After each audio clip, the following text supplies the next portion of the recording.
del personal valioso. A todos ustedes, colegas y amigos que nos honran con su presencia, muchas gracias.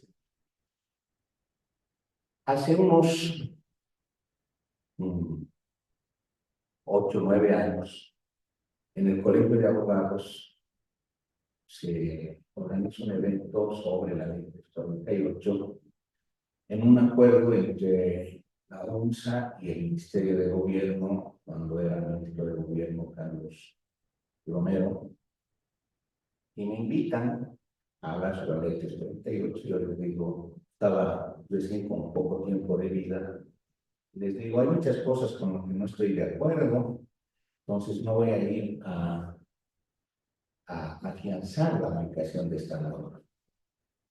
Creo que lo pensaron un día y al día siguiente me llaman y me dicen, ya no importa, ni modo, si no vas a estar de acuerdo, haremos un debate. Porque claro, cuando se publica una norma, la primera reacción del Estado es publicitarla, masificar su información para que la sociedad la asuma y los operadores la comprendan.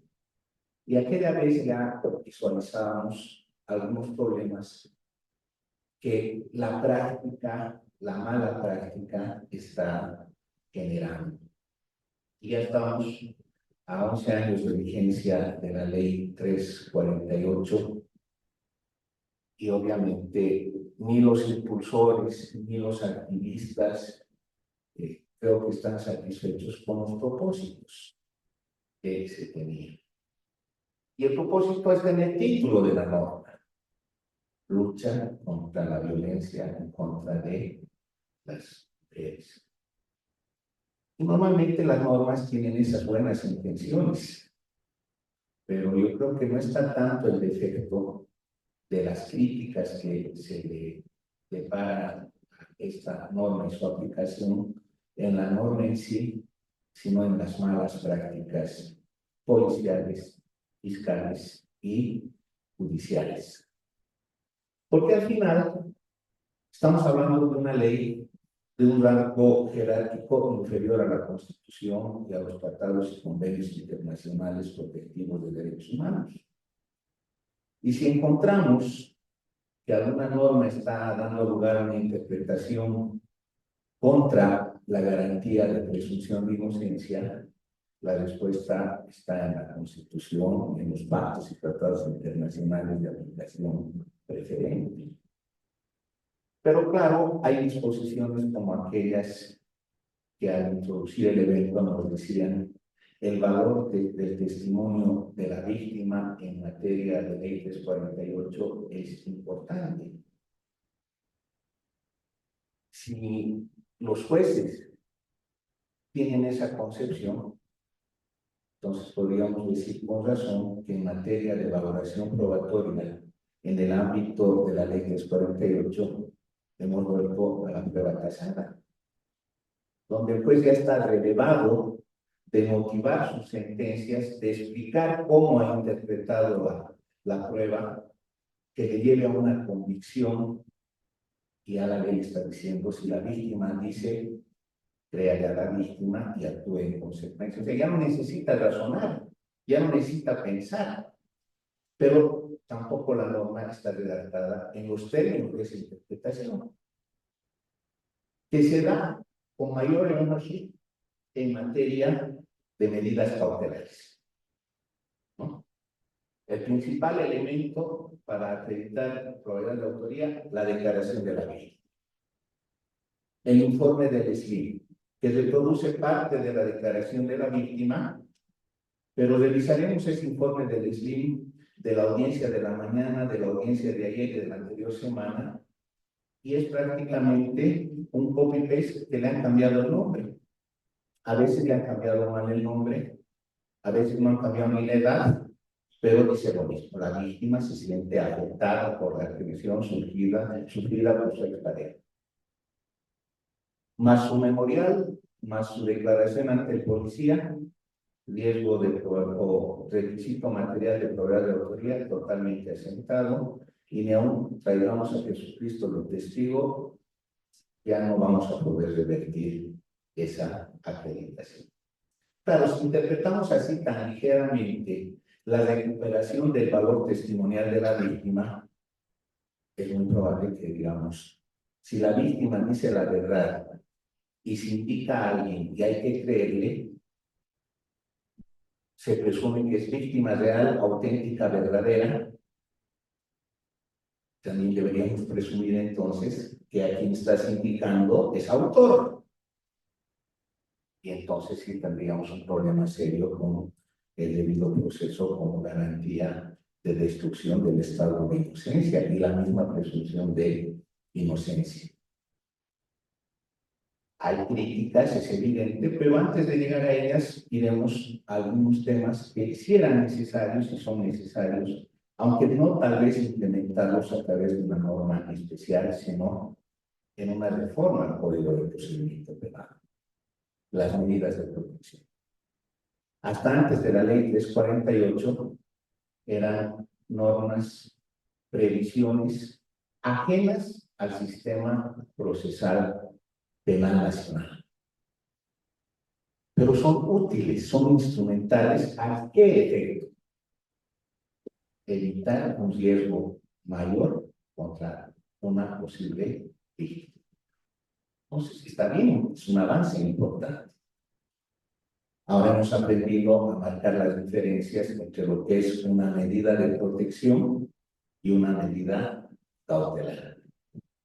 Tal vez en lo académico quede claro, pero en lo forense a veces se mezcla.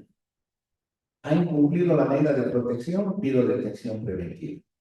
¿Por qué? Porque el incumplimiento de la medida de protección da lugar a una privación de libertad de hasta 3 días en cárcel pública. Entonces les decimos a los jueces, no, ya eso ha tenido un trámite, ha tenido una consecuencia y no puede servir para sostener una medida cautelar o el agravamiento de la ya impuesta. Pero no siempre se razona así y se las van mezclando y confundiendo. Pero que sí, las medidas de protección son necesarias, yo creo que en eso podemos coincidir absolutamente todos. Porque su fin es prever un mal mayor, prever que algo le suceda a quien está accediendo a través de una denuncia falsa o verdadera al sistema de justicia penal que tiene la obligación de proteger y evitarle mayores daños. Que no hay que victimizar doblemente a quien ya ha sufrido en la vida real la agresión de un hecho delictivo, está bien como principio, pero no como límite de la actividad probatoria defensiva. Ese equilibrio se lo rompe. Y ese equilibrio se lo rompe en la medida en que dicen, ya declaró una vez, sin contradictorio, sin participación de la otra parte, y además declaró en el sí y ya no le molestemos más a la víctima. Cuando nos dice también el procedimiento que es el mismo para 348 y para juicios ordinarios en audiencia de juicio, que el interrogatorio y contrainterrogatorio son filtros para optimizar la credibilidad de los medios de prueba.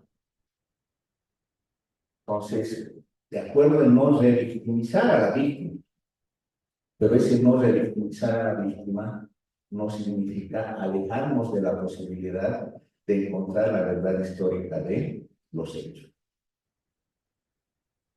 Esa confrontación de un sistema que hace 25 años decidió adoptar Bolivia, que es un sistema preponderantemente acusatorio, se ve diluido en algunas prácticas inquisitivas derivadas de una interpretación arbitraria de algunas normas de la ley 348. Y a veces el afán investigativo, policial y fiscal no es tanto el esclarecimiento del hecho, la captura de los elementos de convicción o medios probatorios o judiciarios, sino llenar las estadísticas. Tantas denuncias, tantas imputaciones, tantas detenciones preventivas, tantas condenas. La estadística está bien para la política criminal, pero está mal para tomar decisiones en los casos concretos. porque parece que si perdieran en juicio una acusación, se está cayendo el sistema de protección a las víctimas. ¿Y qué tipo de estadísticas tenemos? Nos presentan cada mes casi estadísticas de sentencias por delitos contrarios a la Ley 348. La mayoría de sentencias emergen de procedimientos abreviados, no de un juicio oral público contradictorio. ¿Y por qué? Porque si ha sido uno aprendido en flagrancia, mató a la pareja o expareja, parece que las posibilidades de defensa no existen, pero además no habremos vuelto a la prueba trazada ni a las torturas, pero a veces detienen al hermano, al cuñado, al entenado, etcétera, por un sospechoso identificado que no lo pueden encontrar o no se quiere declarar culpable. Y esa presión, más el temor de una defensa casi imposible porque se presume la veracidad del testimonio de la víctima en una mala comprensión de lo que establece la Ley 348, bueno, sumamos una sentencia más por delitos contra la mujer en procedimiento abreviado. El método está fallando. Y cuando llegamos a juicio, no le podemos reinterrogar a la víctima ni ofrecer como testigo como lo haríamos en cualquier otro. ¿Cuál ha sido el problema de estas situaciones? Que se ha puesto en vigencia la Ley 348 sin una previa capacitación a fiscales y policías. Se ha ofrecido nuevos paradigmas, se ha vendido un bien mayor, proteger a la mujer de la violencia, pero no se les ha dotado de el conocimiento necesario para lidiar con esta problemática. Tenemos herramientas importantes para no victimizar a la mujer llevándola a nuevo interrogatorio en juicio, la famosa cámara Gesell. Si la aplicáramos como anticipo de prueba y como contradictorio, todos ganaríamos. ¿En qué? En el afán de buscar la verdad para solucionar el conflicto. ¿A qué da lugar este conjunto de malas prácticas procesales? Sobre texto de protección reforzada a la mujer, de juzgar con perspectiva de género. Al sentido contrario de lo que se pretende. Hay que sancionar al agresor en este y en todo tipo de delitos. Pero al agresor, a ese agresor hay que demostrarle que es culpable. Y esa culpabilidad no solamente es de una conducta externa, hay que demostrar la concurrencia de todos los elementos constitutivos del tipo. Los objetivos, los puntuales, los normativos, los subjetivos. Si la investigación es deficiente y esa deficiencia la vamos a encubrir a lo largo del proceso, sobre texto de no revictimizar, sobre texto de celeridad, lo que le estamos haciendo al sistema de administración de justicia y a las víctimas que queremos proteger es un daño incalificable. ¿Por qué? Porque a veces se da el caso de que se ha trasladado un problema en el seno familiar que no es precisamente por conductas enmarcadas en la Ley 348. Pero claro, los trasladamos a ese ámbito por una presión que se ejerce que en materia familiar tardaríamos un poco más en conseguir o tal vez conseguiríamos menos de lo que pretendemos. Entonces también subutilizamos el sistema para resolver otro tipo de conflictividades que se dan en las relaciones de pareja. La Ley 348 es parte del sistema jurídico nacional. A la pregunta si Bolivia es un Estado garantista, desde luego que sí.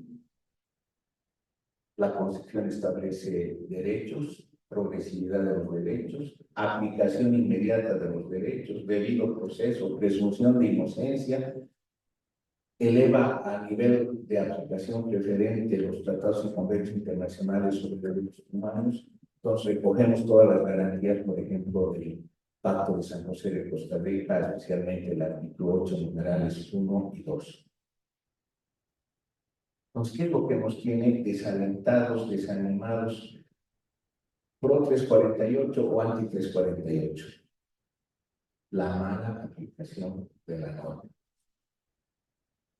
Y no nos estamos enfocando a resolver los conflictos de interpretación desde, hacia y por la Constitución, que nos podría dar respuestas más razonables.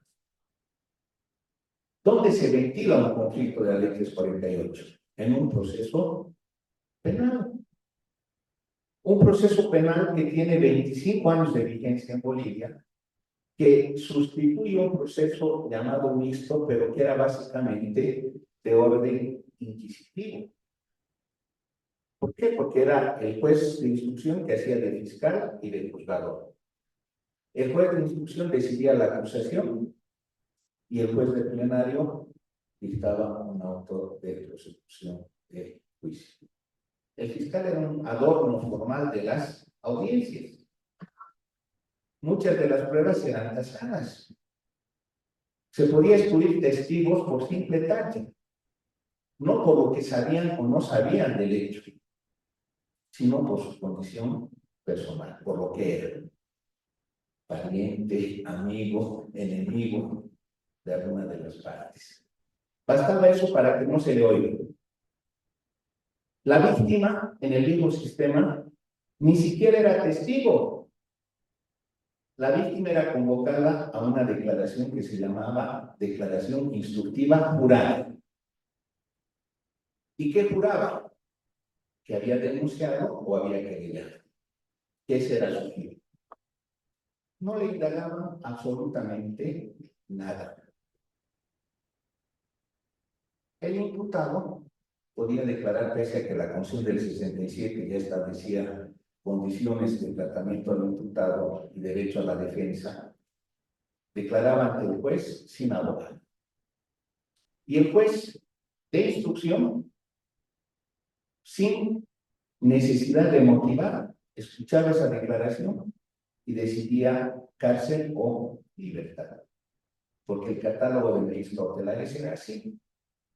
Arraigo, cárcel o libertad. No había ninguna forma de fianza. Ese es el sistema que teníamos hace 25 escasos años. Para un Estado no es nada. Y ese sistema lo hemos sustituido por este preponderantemente acusatorio, donde es el fiscal el titular de la acción y a los jueces les dejamos la obligación de decidir la controversia. En instrucción, las emergentes de la etapa investigativa, controlando la labor fiscal, administrando los incidentes y excepciones y disponiendo las cautelas. Y en juicio, la etapa cumbre, recuperamos moralidad, pero sobre todo en este sistema asumimos el principio de libertad probatoria. No hay ninguna prueba tasada, no hay tacha de testigos. La libertad probatoria significa que uno puede acudir a todos y cada uno de los medios de prueba nominados en el código y aún aquellos que la ciencia vaya descubriendo. Pero esa libertad probatoria tiene una contracara, que no se violen derechos y garantías en su obtención, porque si se violan derechos y garantías no va a poder ser admisible en juicio. Es la única contracara, el límite de no violar derechos y garantías.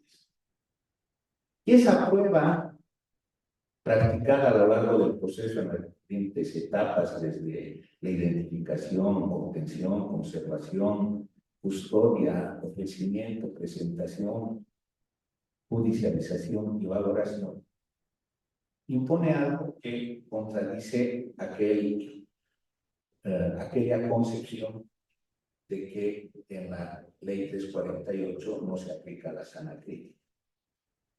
Para delitos contra la mujer o para cualquier otro delito, se aplica igual o más el artículo 173 del Código Penal. las reglas de valoración de la sana crítica. El juez o tribunal asignará el valor correspondiente a cada uno de los elementos de prueba con aplicación de las reglas de la sana crítica, justificando y fundamentando adecuadamente las razones por las cuales se otorga determinado valor, en base a la apreciación conjunta y armónica de toda la prueba. En similar sentido, por ejemplo, el Código Procesal de Chile, en Ley 19.696, lo establece en su artículo 297, el Código Procesal Penal peruano en su artículo 158. Dos momentos de motivación. La individual, describir cada elemento, y la armónica y conjunta. La descriptiva y la intelectiva también. Entonces, el testimonio de la víctima es importante, pero no es pues vinculante a la decisión del juez, ni puede serlo. Entonces, hay más allá de las interpretaciones de la ley 348, un marco jurídico más amplio, protectivo precisamente del estado de inocencia de las personas. No se puede desconocer que para juzgar delitos de la 348 se debe observar principio de presunción de inocencia, principio de legalidad, debido proceso, defensa pues natural y todas las garantías que el artículo 8 de parte se posee de Costa Rica. Nos causa también problemas el término feminicidio, como si estuviéramos hablando de otra categoría de seres humanos en diferencia de género. Podemos compartir o no el criterio de la diferenciación. Al final, hombre y mujer somos seres humanos, nuestra vida vale lo mismo y la pena es la misma de matar en primer grado a un hombre o a una mujer, 30 años sin derecho a indulto. Pero tal vez el término feminicidio se lo quería utilizar para ejemplificar una violencia casi sistemática y no siempre mortal contra la mujer. ¿Dónde surge el primer uso de este término feminicidio? Lo emplea por primera vez Diana Roussel en 1976 ante el Tribunal Internacional sobre Crímenes contra la Mujer en Bruselas, refiriéndose al asesinato de mujeres por razones de género.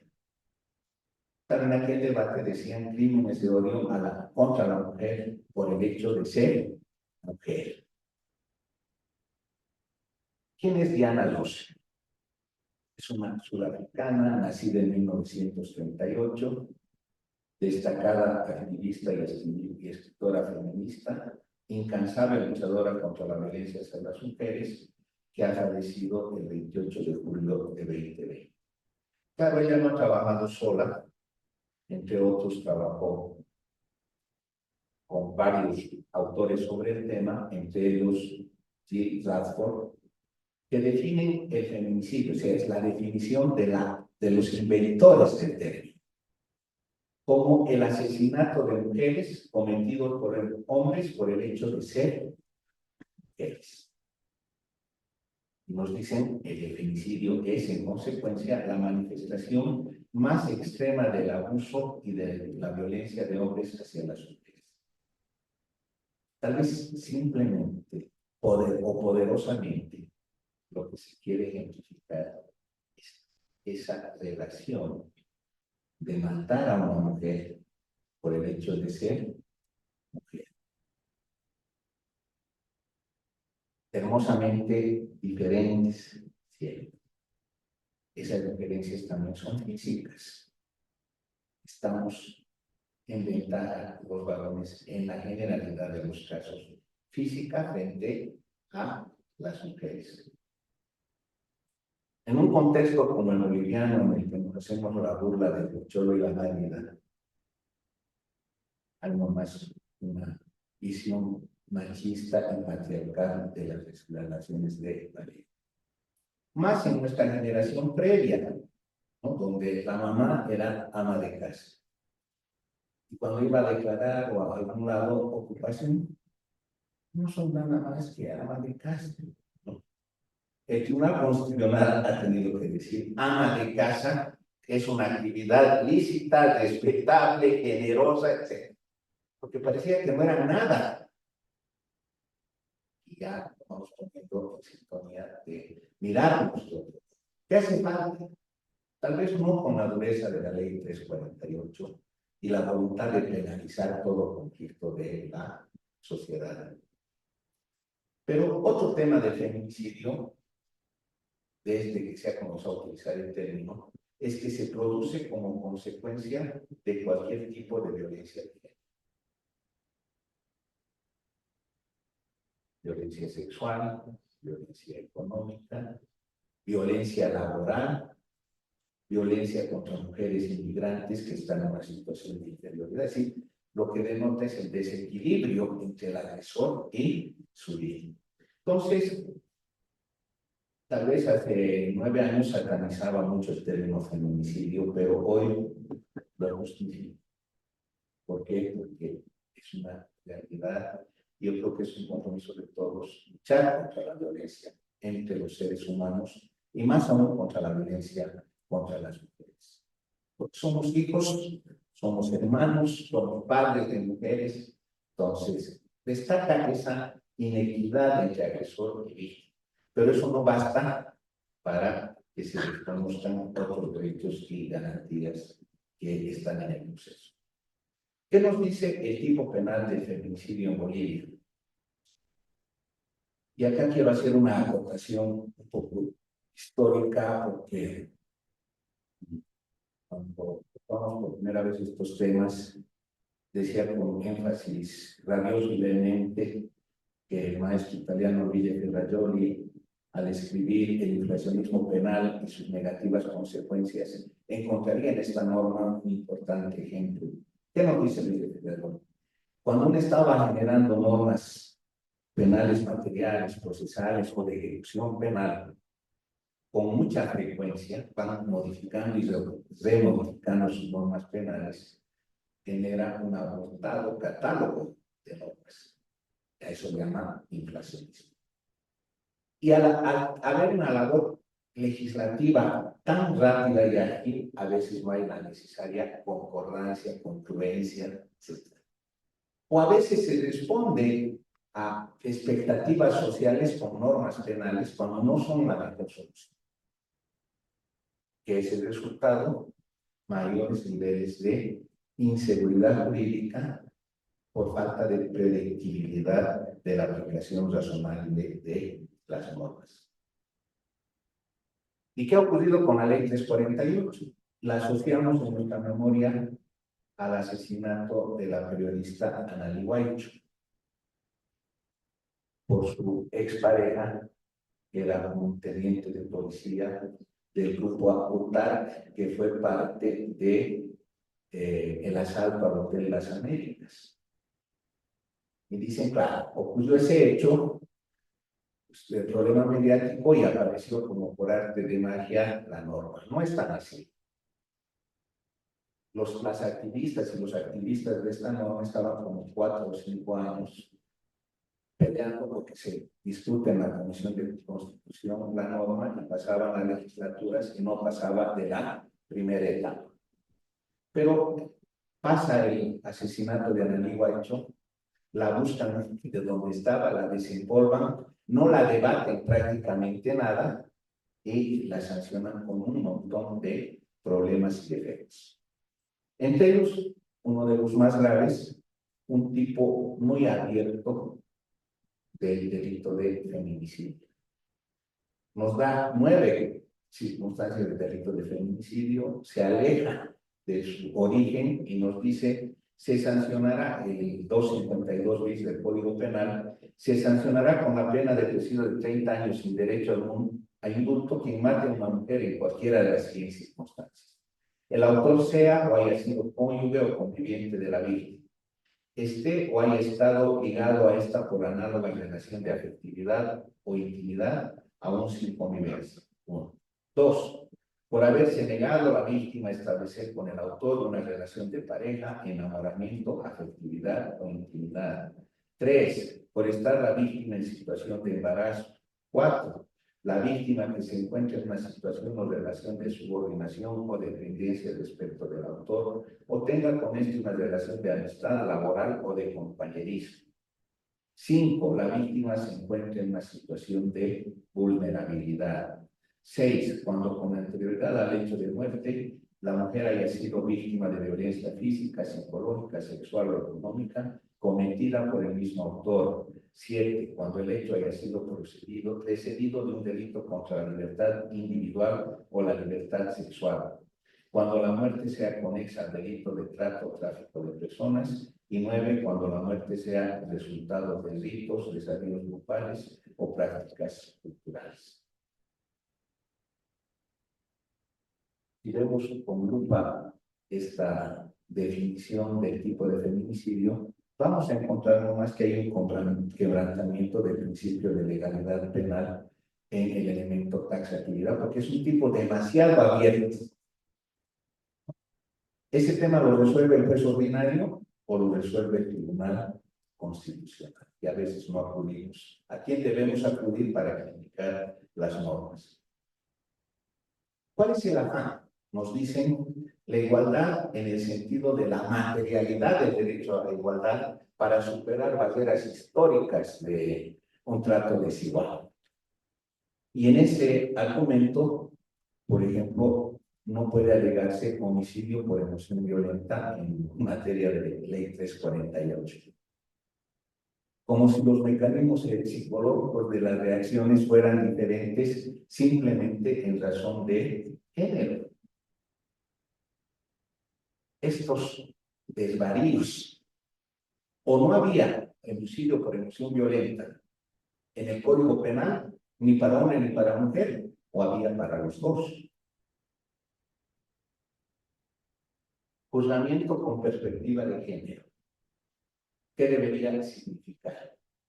Investigar con la debida diligencia, investigar sin revictimizar, proteger a la víctima, esencialmente acceder a una igualdad real, superando los límites de una igualdad formal, juzgar superando las barreras de desigualdad estructural de la sociedad, el respeto de los derechos humanos, es comprender la construcción de un Estado constitucional de derecho. Eso debería significar, pero el Tribunal Arbitral ha sacado un protocolo para juzgar con perspectiva de género. El Tribunal Constitucional ha hecho lo propio, el Tribunal Supremo también, y ninguno nos ha ofrecido una definición o un concepto de qué es juzgar con perspectiva de género. Nos dicen por qué debemos juzgar con perspectiva de género, pero no nos dicen en definitiva qué es. Y el por qué nos dicen está en la misma ley 348, artículo 4, numeral 9. La equidad de género y por consiguiente la perspectiva de género tiene por objeto eliminar las brechas de desigualdad para el ejercicio pleno de los derechos de hombres y mujeres. Esto es destrozar la libertad probatoria. Esto es no aplicar la presunción de inocencia y el debido proceso. ¿No? El mensaje es de otro tipo. Y tal vez las respuestas estén más en la investigación que en el acto de juzgamiento. ¿Por qué? Porque juzgar deberíamos entenderlo en el término no del hecho de dictar una sentencia, sino en el hecho del juzgamiento, del inicio del proceso hasta la ejecución penal. Ese inicio del juzgamiento está marcado por un hecho de sospecha criminal, porque otro hecho de no relevancia penal no tiene por qué entrar al sistema penal. Ese hecho está marcado por la necesidad de averiguar si ha ocurrido, quién es el autor, cómo ha ocurrido, dónde ha ocurrido y cómo ha ocurrido. Está marcado por el hecho de atribuirle a alguien responsabilidad penal sobre ese hecho, y no por un resultado dañoso, sino por su participación. Y está marcado también, entonces, por fases de una etapa preparatoria vinculada a la prueba, en la que hecho, prueba y aplicación del derecho se van a reflejar en una sentencia. Y si la sentencia, decimos para la ley 348, tiene ya prueba tasada en el testimonio exclusivo de la víctima, aquel afán de motivar sentencias establecido como norma general, no solo para el sistema de enjuiciamiento penal, para toda materia, estaría destinado a nuestro sistema jurídico para este tipo de delitos. Y eso no es así y no puede ser así. Claro, algunos autores nos dirán qué es motivar una sentencia, qué es razonar sobre la prueba. Son conceptos de difícil definición. Pero con un artículo como el 173 nos diga motivar, nos está diciendo los jueces tienen que razonar. Pero además de razonar, porque no está vigente en Bolivia el sistema de íntima convicción de los jurados americanos, donde el jurado decide culpable o no culpable, y sobre esa decisión el juez técnico se pronuncia. Acá, además de razonar, los jueces tienen obligación de explicar sus razones en una debida fundamentación. Esto opera como garantía contra la arbitrariedad y la intervención para superar aquellos riesgos de la tentación de irse por no razonar por la prueba tasada y agarrar la muletilla. Este es 48 y la víctima dice lo que es la verdad. Hay mecanismos, hay respuestas. Y trato de encontrar esas respuestas en una definición y encuentro en el protocolo de juzgamiento por perspectiva de género del Tribunal Constitucional la cita a la sentencia constitucional 64/2018 de 15 de marzo. Nos dice los jueces están obligados a aplicar una perspectiva de género en el marco de las obligaciones internacionales asumidas por el Estado boliviano, nuestra constitución política y las normas internas. En ese sentido, el Tribunal Supremo de Justicia, por acuerdo de Sala Plena 126/2016, aprobó el protocolo para juzgar con perspectiva de género que contiene los estándares internacionales internos que tienen que ser cumplidos de manera obligatoria por jueces y tribunales. Revisamos la fuerza de la pena 126/2016 y tampoco nos ofrece una conceptualización más comprensible de qué es juzgar con perspectiva de género. Los motivos, claro, hay que juzgar para superar las históricas barreras de la desigualdad estructural de la sociedad. Para eso, pero ¿cómo? ¿Cómo nos sacamos de las reglas de motivación que pretenden racionalizar la respuesta a un conflicto penal en grado de sentencia? ¿Cómo nos sacamos de eso? ¿Será posible? Comprendo que es la primera charla y mi carácter es el de provocador, ¿no? Tal vez mañana, con nuestros distinguidos panelistas, construyamos respuestas a este tipo de interrogantes. Entonces, si no encuentro concepto, encontraré qué no deberíamos entender con la expresión juzgar con perspectiva de género. Jamás debería ser entendida como limitación de derechos y garantías de justicia. Ya le estamos dando un trato de culpable. Ya le estamos dando un trato desigual frente a otros justiciables en materia penal en otros tipos de delitos. Nos dicen algunos grandes autores, el enemigo te vence cuando logra que tú te comportes como él. Si nuestro afán es luchar para preservar vidas, para preservar una vida digna, para preservar la integridad de las mujeres, no podemos utilizar mecanismos para luchar contra eso, siendo nosotros los arbitrarios en un resultado obtenido a ultranza y violando principios y garantías elementales. Son las malas prácticas policiales, fiscales y judiciales las que escudan en la norma, incumpliéndola para generar abusos y arbitrariedades. Esa es una realidad. Otra es la defectuosa redacción de algunos artículos de la ley 348. ¿Qué hacemos nosotros? Primero, afianzar nuestro compromiso de una vida libre de violencia. Afianzar nuestro compromiso de una vida libre de violencia de los sectores más vulnerables, hombres, mujeres, niños, ancianos. Todo a través de medios y mecanismos que no sean arbitrarios ni violentadores del Estado de Derecho.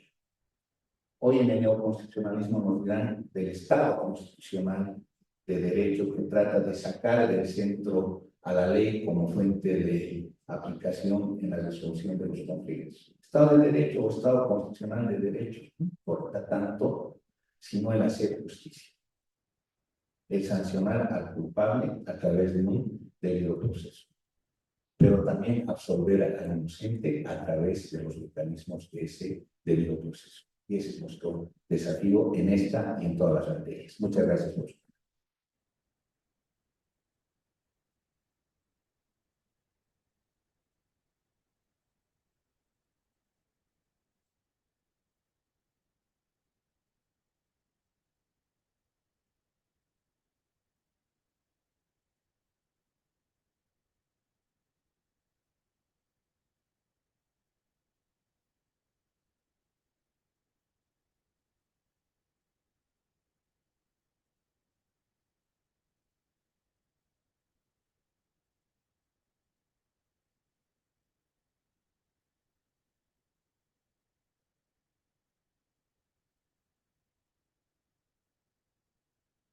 Agradecemos la brillante exponencia del doctor Roberto Morales.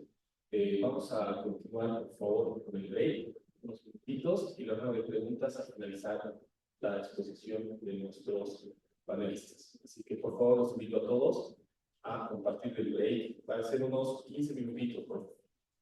¿Ya? Adelante.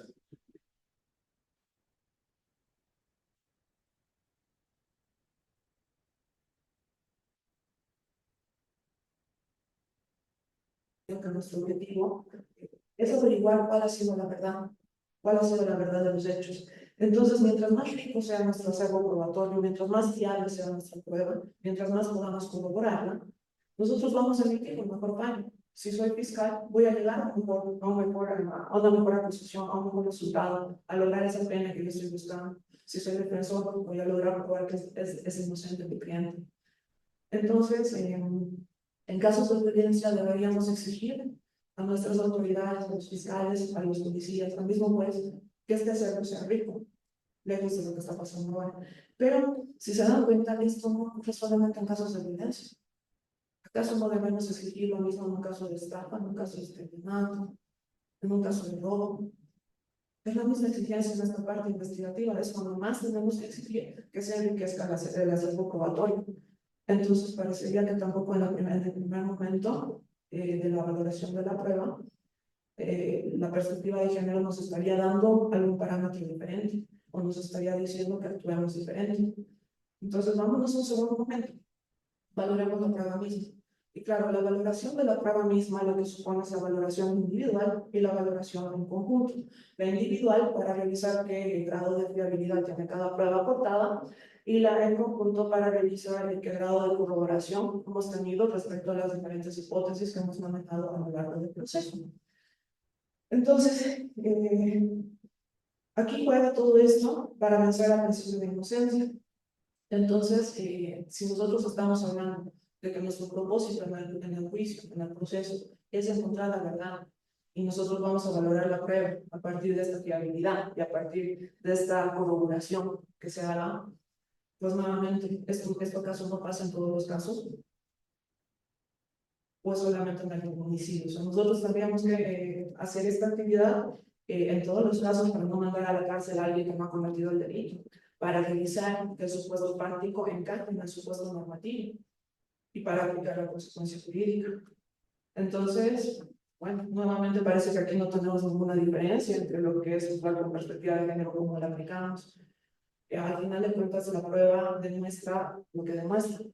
No podemos darle una interpretación más amplia al valor probatorio que tiene. eso se agota. Entonces, tampoco parece estar aportando mucho aquí la perspectiva de género, nos dice el propio maestro Ferrer. Y aquí yo creo que en un tercer momento que ya sería el aplicar la consecuencia, ya aplicar la sentencia, pues igual lo que le pedimos en un Estado de Derecho, pues en este Estado constitucional que es Bolivia, es que justifique su decisión. Y esa justificación no puede venir de un foro interno. Y ahora está proponiendo mucho la propia doctrina, y Jorge Ferrer también le propone en un libro suyo que es Pruebas sin convicción, a alejarnos de ese juez que se ha convencido a sí mismo, no sabemos cómo, que se ha convencido a sí mismo de que ha existido el delito. ¿Sí? Lo que tenemos que hacer es que ese juez, aunque no esté convencido, falle en un sentido incluso en contra de su propio convencimiento, porque en ese sentido es donde se ha demostrado la hipótesis. Entonces, si queremos una valoración racional, si queremos una justificación, pero no a partir del foro interno, sino a partir de la prueba que se ha valorado en el proceso, pues tampoco podemos nosotros estar hablando de una valoración arbitraria o diferente, sea en el caso de un feminicidio o sea en el caso de un robo, que tampoco parecería tener mucha diferencia. Entonces, quizás puedan coincidir o no con el punto de vista que someramente les he descrito aquí del maestro Ferrer, pero es lo que yo también les estaba diciendo al inicio. Si bien el tipo de feminicidio, por ejemplo, existe solamente en Latinoamérica, ya está aquí. Y en Bolivia lo estamos juzgando, tenemos una ley que nos dice que es feminicidio y estamos nosotros atendiendo casos como jueces y como abogados. Entonces tenemos que conocer todo esto para poder aplicar bien la norma, que es lo que creo que nos está pasando, es que estamos aplicando mal la norma.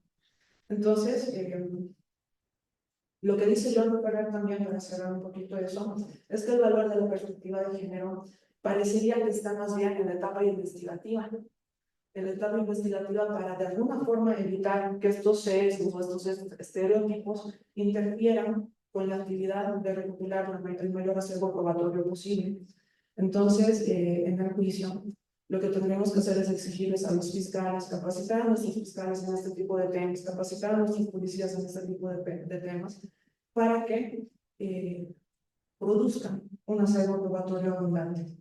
Entonces, parte de los debates justamente que hemos tenido y hemos empezado un poco con eso el día de hoy, está en el tema de la pobreza de ese acervo probatorio. Y creo que eso es lo que nos afecta también a Bolivia. Y claro, si nosotros pensamos en nuestros casos de feminicidio, pues tenemos un acervo probatorio pobrísimo, donde incluso, como ustedes bien mencionaban, se está juzgando a partir de un testigo único.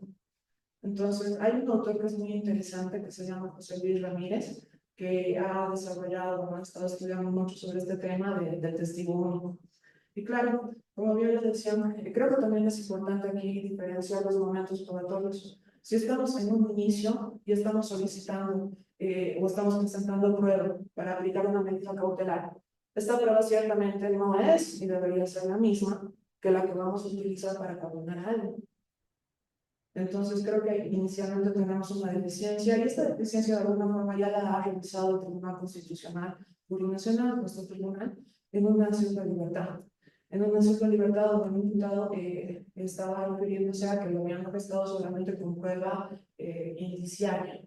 Y claro, el Tribunal Constitucional venía de la tutela y le dice que en la etapa inicial, en la etapa donde nosotros vamos a solamente disponer una medida cautelar, la prueba puede ser simplemente indiciaria por el tipo de delito. Pero evidentemente esto no puede pasar ya cuando estamos en el juzgamiento. Entonces, no se trata la perspectiva de género tampoco, ni es incompatible con un acervo probatorio rico. La perspectiva de género no se puede usar para tener un testigo único y tratar de justificar con eso todo el proceso penal. Más bien, creo que eso desnuda que el trabajo de la fiscalía no está bien hecho. Tendríamos que tener fiscales preocupados por reunir más las pruebas. Y claro, si nosotros pedimos que la víctima no intervenga, pues lo que debería hacerse cargo de esto debería ser el fiscal. Y bueno, entonces, si se dan cuenta, nosotros hemos sacrificado mucho, creo, a lo largo de la historia, con el objetivo de llegar a que se investigue la verdad de los hechos, que no hayan estos juicios de brujas o que no hay una sentencia basada solamente en la arbitrariedad o en el fuero interno del juzgador. Entonces, si tanto hemos tenido que evolucionar para lograr ahora una valoración racional de la prueba, no debería ser correcto que a través de etiquetas o ideas como la que tenemos de perspectiva de género en un sentido un poco vago o ambiguo, restemos o anulemos o dejemos sin efecto todo eso y pretendamos que solamente con una prueba sancionemos. Entonces, aquí creo que también entra mucho en juego el tema de la carga de la prueba. Y en carga de la prueba creo que la autoridad está sentada allá a la izquierda. Pero creo que ahí erramos mucho en Bolivia. El doctor Jordi Nieva ya ha referido que la carga de la prueba más bien es un vestigio de lo que era la valoración pasada de la prueba. Pero claro, se nos ha venido heredando a todos y Bolivia no es una excepción. Lo tenemos en nuestro sistema penal, lo tenemos en el Código de Trabajo, tenemos en materia tributaria la carga de la prueba. Pero entonces, en la perspectiva de género, lo que pasa es que sí, hay una inversión de la carga de la prueba. Pero una inversión de la carga de la prueba no equivale a comprobar. Y si entendemos que la carga de la prueba debería operar, en realidad, en un momento al final, en un momento último, ser una medida de último rato, digamos. Porque lo ideal es que tengamos prueba suficiente para condenar o para exonerar. Pero si nuestra prueba en realidad no es suficiente para tomar una posición u otra, es ahí donde recién opera la carga de la prueba, para decirnos quién pierde ante la insuficiencia probatoria. En el caso boliviano, creo que no es así. En la perspectiva de género, más bien lo hemos interpretado como con muy poca carga probatoria y lo debo sancionar porque estamos como una víctima que es mujer.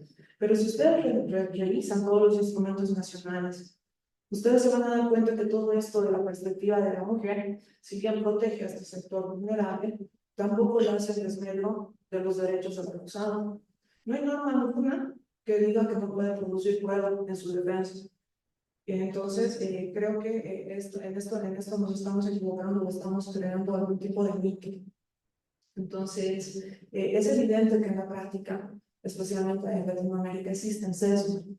Hemos visto un caso que creo que es célebre en Perú.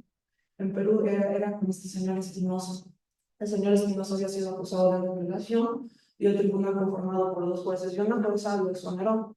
Lo exoneró bajo el razonamiento de que la víctima llevaba puesta ropa interior de color rojo al momento de que sucede el delito. Y interpreta el tribunal que la agraviada estaba predispuesta o se había preparado para mantener relaciones sexuales. Y con base en este razonamiento, evidentemente estereotipado, evidentemente sesgado, exoneran a señor Mendoza. Desde luego la fiscalía apela esto, pero esto nos muestra que en la práctica, aunque nosotros queremos una valoración racional de la prueba, pues no tenemos jueces que razonen a partir de la prueba, o a veces no tenemos un criterio tan sano en nuestros jueces, ni tan crítico, y como ven, menos racional. Y es irónico porque en ese tribunal de Perú estaba una mujer como parte del tribunal. Entonces, la verdad es que en la práctica este tipo de cosas pasan, y no nos pasa solamente en Bolivia. Hay otro caso en un tribunal español. Estaba, creo que en primera instancia, no recuerdo bien cómo se llama esa fase procesal ahora, pero era un caso donde una pareja había consumido bebidas alcohólicas, eran novios, salieron esa noche de fiesta, y cuando se estaban yendo a la casa, la chica le pidió que por favor la deje en su casa. En el camino, la chica se duerme, y cuando despierta, pues, ya había ocurrido el delito. Y en este caso, ella se toma 10 días en acudir a denunciar. Y la jueza rechaza el caso diciendo que se había tardado mucho en presentar su denuncia. Y era una jueza también, era mujer. Entonces, este tipo de sesgos es lo que pretende evitar el juzgamiento con perspectiva de género, o esta valoración con perspectiva de género, que, como les digo, creo que no afecta mucho a la actividad misma de valorar la prueba, pero sí nos tiene que dar este tipo de alertas. Y aquí me pareció muy interesante lo que dice un autor, que justamente le estaba leyendo en la puerta, se me ha ido el nombre, les voy a pasar con el escrito. Pero esta autora nos dice que la perspectiva de género debería activarse únicamente cuando nosotros veamos que está existiendo esta situación de desigualdad, esta situación de discriminación, y que esa discriminación, que además tiene que ser objetivamente evidenciable, está jugando en contra del derecho de la mujer, como estos dos casos que les he presentado aquí someramente. Entonces, no debería operar automáticamente. Pero eso que creo que también nos está pasando. Vemos una víctima mujer, ya activamos todas las alarmas, ya activamos los estándares más altos. Pero ¿cuál es el sesgo? A veces hay casos donde juegan mujeres como mujeres. Yo lo veía acciones de amparo constitucional, donde la demandada era mujer, el demandante era hombre y además era su mujer y estaban alegando, claro que los vemos como un grupo vulnerable a la mujer que estaba demandando contra una anciana de 91 años. Una anciana que además era analfabeta y esto versaba sobre un conflicto de propiedad donde le habían hecho firmar con engaños un documento por el cual ella transfería la propiedad. Pero si es esta mujer contra esta otra mujer, ¿qué perspectiva de género puede haber ahí? ¿Y cuál es la relación de desigualdad? Porque a veces nos la piden automáticamente en la parte que está demandando y nosotros ya la tomamos todo. Pero la parte que estaba demandando era más joven que la demandada. Además estaba actuando en conjunto con su esposo.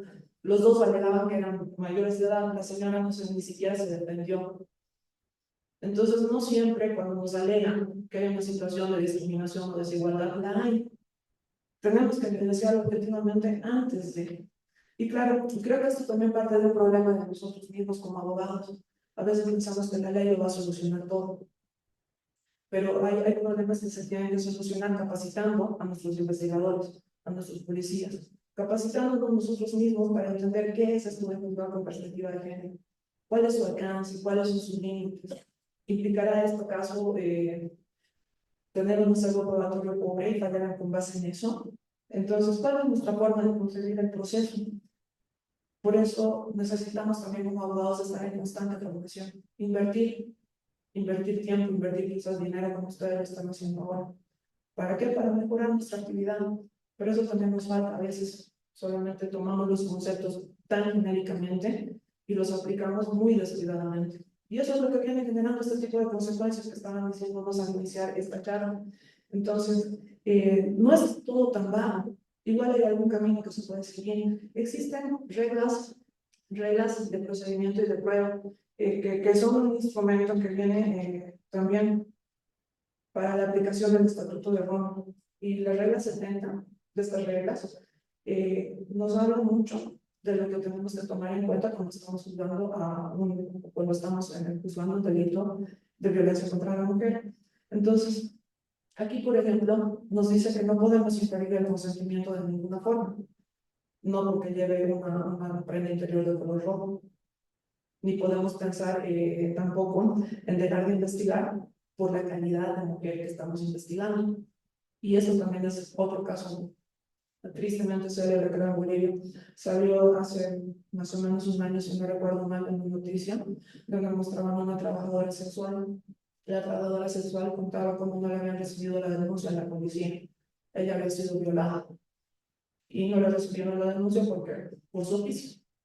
Entonces, este tipo de estereotipos están más que presentes en nuestros jueces, presentes en nuestros policías, en nuestros investigadores, a veces en nuestros fiscales. De ahí que yo les hablo que una ley no va a solucionar esto, sino tenemos que además brindarles herramientas a ellos mismos para que investiguen cómo está el INIL. Se abastece porque hay pruebas que, por ejemplo, desde Sucre las tenemos que mandar a La Paz. A veces mandan la prueba en un sobre, se rompe el sobre en el camino, se contamina la prueba, se rompe la cadena de custodia y ya no nos sirve la prueba. ¿Por qué? Porque no tenemos un laboratorio en Sucre que nos pueda servir para hacer o para practicar esa valoración que necesitamos. Entonces, si podemos nosotros aplicar este tipo de reglas, como estas reglas que están en los principios, estas reglas de procedimiento y prueba que se aplican al Estatuto de Roma, al cual además Bolivia se adherió, y son reglas claras, son reglas concretas, ¿por qué no las aplicamos? En lugar de estar nosotros inventándonos o argumentando o interpretando, están ahí los instrumentos para ser usados. En la misma Corte Interamericana también tenemos otros instrumentos que son más concretos, como la debida diligencia. Y la debida diligencia justamente en la investigación, juega en la investigación. Y esto viene de dos casos serios, es como que se está colocando al número que ya ustedes lo conocen, creo que de manera muy cercana, porque eso siempre es mencionado. Pero similar a este caso está el caso de Paulina Díaz contra Guatemala. Este caso, Guatemala ha sancionado de forma similar a lo que ha sido Bolivia, en un caso que ya les voy a comentar en un momento, ya estoy acercando al final y luego un poquito más de paciencia. Pero bueno, Claudina Díaz desapareció y aparentemente al tercer día de su desaparición recién ella fallece, pero en Guatemala ni siquiera habían iniciado la investigación. Entonces, cuando hay este tipo de sesgos en nuestros policías, cuando se fijan en qué tipo de mujer es, en si salió a una fiesta, que debe estar con los amigos o con el novio, esperaremos un tiempo más para investigar, especialmente se pierde la prueba biológica. Y la prueba biológica es esencial para determinar o para poder sentenciar a una culpa, pero ni siquiera se ordena que se la practique. Entonces, son solamente este tipo de estándares en realidad los que existen en la Corte Interamericana, los que hemos trasladado a nuestro propio Tribunal Constitucional, pero que son un poquito más concretos. Solo tenemos que mirar más al detalle. Pero tampoco esto quiere decir que ni la CEDAW, ni nuestra norma, ni la Ley 348, ni nuestra Constitución dicen que al juzgar con perspectiva de género o al proteger a un sector vulnerable poblacional, nosotros debamos dejar de lado absolutamente las garantías del procesado, que debemos sentenciar sin prueba, o que esté prohibido para esa persona producir prueba en su defensa. Entonces, es perfectamente compatible un juzgamiento de género con perspectiva de género sin afectar o sin ir en desmedro de los derechos del acusado, un juzgamiento con perspectiva de género como un acervo probatorio amplio, rico. Eso es posible. Nosotros lo estamos interpretando mal, nosotros estamos creando un mito alrededor que nos está imposibilitando aplicarlo bien. Entonces, estos no son puntos que sean reñidos, y son puntos que resulten excluyentes. Entonces, más bien son nuestras inferencias las que hacemos nosotros desde un punto de vista subjetivo y desde este intento de aplicar automáticamente la norma sin acabar de entender cuál es su alcance o cuál es su efecto. Entonces, ya me había acordado, Gloria Collatos es la autora de la que les estaba hablando, estaba en libro y afuera lo vi, y ella nos dice que la perspectiva de género solamente debería activarse en todos aquellos casos que involucran una relación asimétrica de poder. ¿Sí? Entonces, eso es algo que también creo que no estamos tomando en cuenta. Esta perspectiva de que sí está recogida en normas internacionales que aplicamos, no está en realidad configurada, creo yo, para enfocarnos solamente en la prueba o solamente valorar la prueba de forma negativa para el imputado. Y bueno, por lo demás, creo que tenemos igual casos que son interesantes en el ámbito boliviano y que nos han delimitado ya algunas pautas que podemos tener respecto al enfoque de género. Está la sentencia 64 de 2018, que es la que en el Tribunal Constitucional Plurinacional obliga a aplicar este protocolo que les mencionaba para juzgar con perspectiva de género para el órgano judicial. Pero luego también tenemos algunos otros precedentes con enfoque de género, y justamente la sentencia 130 de 2018 nos habla de esta importancia de actuar con la debida diligencia. Esta importancia de que la Fiscalía, la Policía, actúe con la debida diligencia, con la debida prontitud para investigar los delitos de violencia contra la mujer, pero además tenemos también desarrollos en el Tribunal Supremo de Justicia. Y hay un auto supremo que es el 332 de 2012, del 18 de diciembre, que es interesante porque fija unos criterios para la declaración de los niños, niñas y adolescentes víctimas de violencia sexual. Entonces, aquí no es tan vago, tiene cuatro presupuestos específicos y, por ejemplo, nos dice que deberíamos existir un profesional que lea un informe del testimonio del niño, y claro, esto también prestando atención a la psicología del testimonio, que creo que es algo que tampoco no hemos entendido en Bolivia, y si nosotros podríamos entender esto, también entenderíamos que a partir de la sola prueba testimonial no podríamos sentenciar o vencer el principio de presunción de inocencia. La prueba testifical, por muchos sesgos que puede tener, que son analizados muy justamente por la psicología del testimonio, no es concluyente, necesita ser corroborado. Y esto también lo ha dicho el propio Tribunal Supremo de Justicia en un auto por el cual rechaza la admisión de de un recurso de revisión de sentencia extraordinaria que se estaba basando únicamente en una prueba testifical, una declaración testifical que además se produjo como 5 años después de ocurrido el hecho, de forma voluntaria, por una persona que además resultaba tener un vínculo amoroso con el imputado. Entonces ahí lo dice el Tribunal Supremo que para empezar la prueba testimonial no siempre es fiable, y no es fiable por este tipo de vínculo sentimental que puede existir del testigo con la persona que está tratando de defender, y que tampoco puede ser confiable, porque qué tan exactos pueden ser los recuerdos, porque al final cuando estamos hablando de una prueba testifical estamos hablando de la reproducción de un recuerdo. ¿Qué tan fiable puede ser, qué tan fidedigno puede ser ese recuerdo después de 5 años de haber ocurrido el ilícito? Entonces, esa prueba pues no va a poder por sí misma demostrar la culpa, no va a poder por sí misma tampoco destruir todo un juicio. Entonces, hay este tipo de elementos que también están en nuestra propia jurisprudencia. Y claro, siempre hablamos del tema de la debida fundamentación y debida motivación, y esto lo entendemos como dar razones, pero no siempre lo entendemos bien, porque no se trata de dar razones de cualquier índole, se trata de dar razones a partir de la prueba. Y claro, Bolivia tiene también problemas con esto de la investigación, y eso es un caso lamentablemente también célebre, el caso de Lozada, Ángulo Lozada versus Bolivia, en la Corte Interamericana de Derechos Humanos. Hemos terminado siendo sancionados por la falta de esa diligencia al investigar, la falta de diligencia al investigar, y además el no buscar en un tiempo razonable, la falta de la producción de la prueba. En este fallo han desnudado muchas falencias que tenemos. Pero si ustedes revisan las falencias, aunque sí han estado también en los tribunales, están también en los investigadores, están también en la fiscalía. Entonces tenemos mucho por qué trabajar. Y la perspectiva de género, si no la entendemos bien y si no tratamos de encontrar estos esbozos en la jurisprudencia que nos van a dar pautas más concretas, pues siempre va a terminar siendo más problemática. Siempre va a terminar generando más problemas de los que estamos tratando de resolver, incluso causando que desprotejamos lo que estamos queriendo proteger. Por eso es importante que nosotros como abogados entendamos los institutos, comprendamos su significado y comprendamos los efectos jurídicos que se tienen que generar a partir de aplicar ciertas técnicas. Entonces yo aplaudo que ustedes estén aquí para aprender de esto, y también los animo que puedan investigar más a fondo a partir de las sentencias que someramente les he descrito aquí. Por un tema de tiempo yo terminaría aquí mi intervención, y sin embargo para el final yo voy a estar junto con los demás maestros dispuesta a escuchar cualquier duda que pueda ser absoluta. Les agradezco mucho por su atención.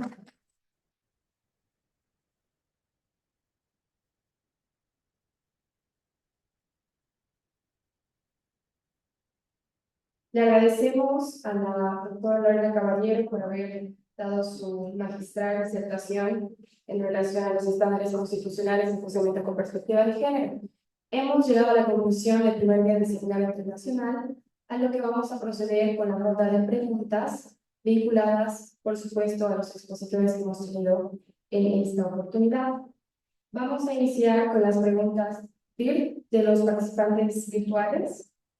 La primera es si existe alguna regla de prueba en la ley 348 diferente a la Constitución Política del Estado y el Código de Procedimiento Penal.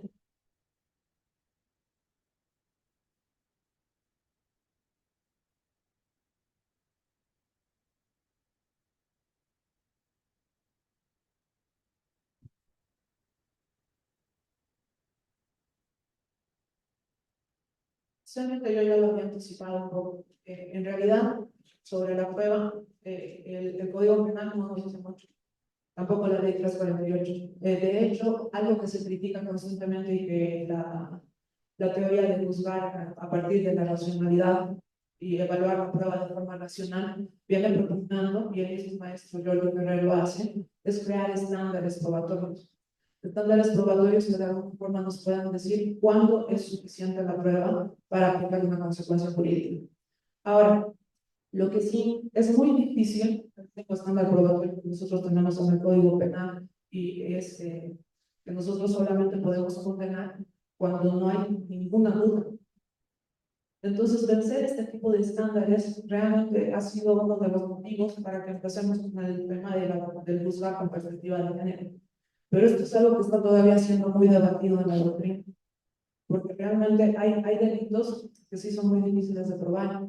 Una violación usualmente no ocurre a plena luz del día, ni en un lugar público o lleno de testigos, sino generalmente ocurre en un lugar donde solamente está la víctima y el agresor, donde es difícil probar porque es la palabra del uno contra el otro, y donde si no tenemos cuidado en recabar el acervo probatorio y biológico necesario, pues también podemos perder información valiosa. Entonces, en este caso, deberíamos darle credibilidad absoluta a la víctima, y hay sectores de la doctrina que dicen que sí, pero hay sectores de la doctrina que también sosteniendo este tipo de sesgos que puede existir en el testimonio, como los que les estaba mencionando, a partir de la misma psicología del testimonio, que nos dice que a veces nosotros tenemos errores de percepción. Yo puedo ver una cosa de este ángulo, pero de allá nuestra compañera puede ver otra cosa, puede equivocar esa percepción, o puede haber una situación donde esté tan nervioso el testigo que ni siquiera sepa bien qué es lo que ha visto, o puede haber contaminación del testigo a través de los medios de prensa, eso sucede bastante aquí, donde ya le han mostrado y le han reconstruido absolutamente todo lo que ha pasado, y entonces él se autoconfirma si recuerdo, y naturalmente deduce o concluye, o empieza a recordarlo así, pero esto es porque de alguna forma ha sido influenciado, ha sido no. Entonces es muy problemático que solamente con la prueba testifical se pueda condenar. Y a partir de esto es que se mantiene el debate. También es problemático para la víctima probar sin lugar a dudas la violación en este tipo de escenario. Pero estos temas sin duda son cuestiones de debate que deberían hacerse en un debate político en la Asamblea Legislativa, y nosotros como juristas no deberíamos ingresar a este tipo de valoración porque es problemático. Nosotros no tenemos esa competencia, menos los jueces. Y el Código Penal y la Ley 348, que como les decía, no establece una forma diferente de valorar la prueba. Por eso es que yo me apoyaría más en el criterio del maestro Jordi Perret para sostener que en realidad la perspectiva de género no juega un papel que influya en la valoración misma de la prueba. Pero ustedes también pueden encontrar un punto de vista diferente que lo sostiene un autor, argentino, es Alan Limardo. Él ha sostenido de alguna forma un debate con Jordi Ferrer respecto a esto de la perspectiva de género y cómo influye en la prueba. Este autor cree que sí puede influir, pero por motivos epistémicos. Y yo no lo creo tanto. El momento de valorar la prueba y construir algo probatorio y aplicar la consecuencia jurídica a partir de justificar la aplicación normativa con la premisa práctica, no me parece que debería ser diferente en los delitos. Y además es problemática con el feminicidio, porque ustedes, como ya les dijo el exponente, encuentran 9 causales totalmente diferentes en el feminicidio de Bolivia.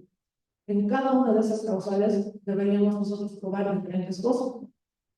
Que el asesino era esposo de la víctima, que el asesino fue rechazado para tener una relación amorosa con la víctima. Diferentes cuestiones.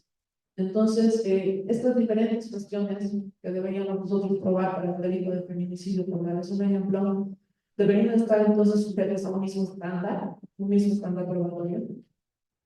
Y este estándar, además de que va a variar en el propio tipo penal, pues va a ser diferente también respecto a los demás tipos. Y eso también es subjetivo. Les digo, en estándares construidos en nuestra legislación, no tenemos ningún otro que el más allá de toda uno. Y esto también ha sido interesantemente debatido por el maestro Lai Launa. Tiene un libro que es interesante en materia penal, donde él ha hecho un estudio en Estados Unidos. Y claro, él nos dice que esto de más allá de toda duda razonable implica detrás una garantía, la garantía de la presunción de inocencia y la garantía de que nosotros no estemos condenando a un inocente.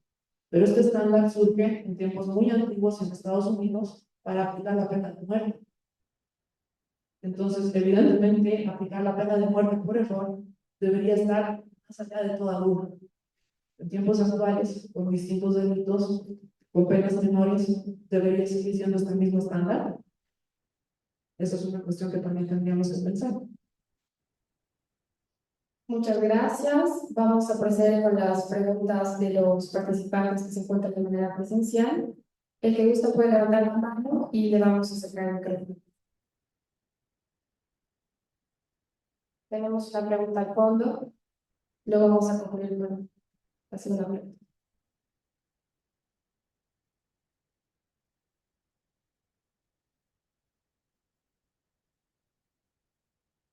Buenas noches, primeramente agradecerles las exposiciones, los maestros, y muy agradecido por la presencia de tantos profesionales en el campo del derecho. Nos enseñan, bueno, a personas como yo que estoy todavía estudiando la carrera. Mi duda es la siguiente: ¿hasta qué punto el principio nova juris curia puede llegar a ser utilizado para cambiar el tipo penal dentro del juicio cuando la carga probatoria es insuficiente? Valga la aclaración, o sea, en la acusación no se ha podido probar y se supone que por el indubio correo deberían absolver. Sin embargo, los jueces le siguen temblando la mano y para no dejar suelto al acusado, le tiran, disculpen la palabra, un delito menor para no dejar sea libre la cuestión y que no se les cuestione más y quedar bien con la supuesta víctima. ¿Es bajo qué término que se aplica este principio dentro del juicio? Muchas gracias. El Julia no curia en principio es un principio de definición que surge más en derecho civil. Y claro, deberíamos nosotros subrayarnos como juez a que el principio Julia no curia tiene sus limitaciones. Nosotros no podemos exceder lo que nos han pedido. De otra forma, estaríamos más bien recayendo en una incongruencia externa respecto a lo que se nos pide y respecto a lo que concedemos. Entonces, si bien sirve el Iura Magna Curia para salvar algunos efectos o defectos formales en la demanda, como una invocación mala de un artículo o un petitorio que está ahí, pero está de forma muy ambigua, está disperso, no está clarificado en la parte pertinente del memorial, pues se puede sí suponer que está en alguna parte de todo el relato que tenemos y extraer a partir de eso de repente el petitorio. Pero ya modificar el tipo penal creo que va más allá de lo que permite el principio Iuria Novit Curia, porque en este caso, a mi módico parecer, lo que estaría haciendo es romper con el derecho a la defensa, porque las partes, y hablamos de la igualdad de las partes de alguna forma, porque las partes se defienden con base en una acusación. Entonces, si yo me estoy defendiendo de un tipo penal y luego me sentencian por otro tipo, están lesionando mi derecho a la defensa, porque yo he presentado prueba independiente a destruir un tipo penal y no otro. Entonces, a mí me parece más bien que hay una mala aplicación del Iura Novit Curia o un mal entendimiento de cuáles deberían ser sus alcances. El Iura Novit Curia no puede modificar las pretensiones de las partes. A ver, absuelto. La siguiente pregunta, por favor, ¿quién levantó la mano?